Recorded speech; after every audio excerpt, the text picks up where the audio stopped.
Hi everybody, thanks for joining me in relation to this SCS mini mock exam walkthrough. Okay, let me just firstly explain what we're going to do in this session and what a mini mock walkthrough means for you.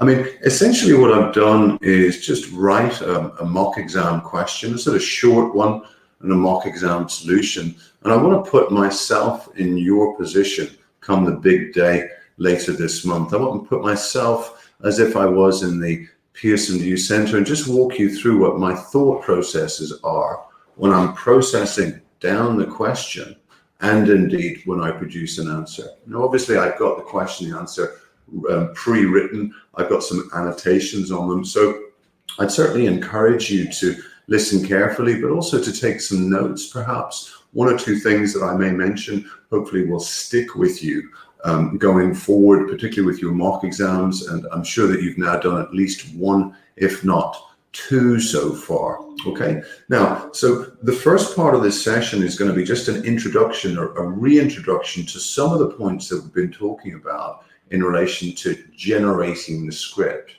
And also I'm going to touch on what students that perform poorly in this exam do when they see the question, and what students that perform well in this exam do.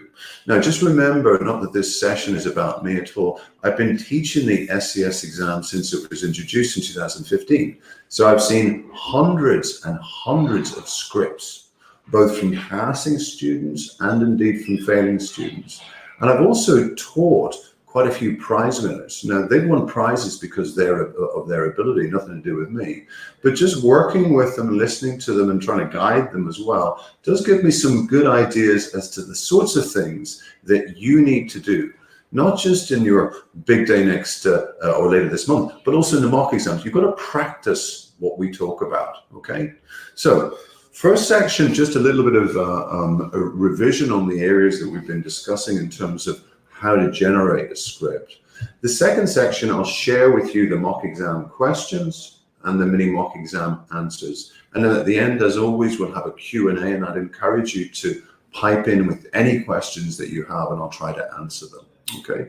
But first things first, I mean, you know, if I was to say to you, what are the main things that students do badly in the SCS exam in terms of structure, in terms of approach, in terms of tactics? Well, the key thing for me is that failing SCS students, no disrespect to them, don't have any tactics, okay? So they're in the Pearson VUE Center, they're reading down the question, they don't have any form of really structured approach to answering the question. Now, what do I mean by structured approach?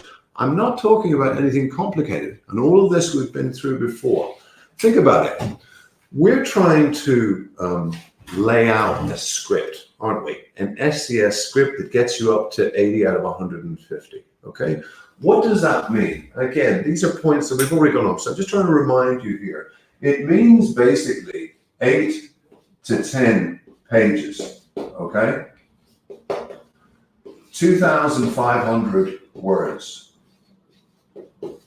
Now, in terms of the structure of your answer, forget about the content for the moment. Forget about the subject matter, the 3 subjects at the strategic level. What should you be doing in terms of layout? Well, as I've said, and I know this diagram is going to look pretty straightforward, really what we're talking about here is an introduction. We're talking about short paragraphs. We're talking about the use of lists where possible, and we're talking about closure, okay? So let's just say that that was your whole script, that one page.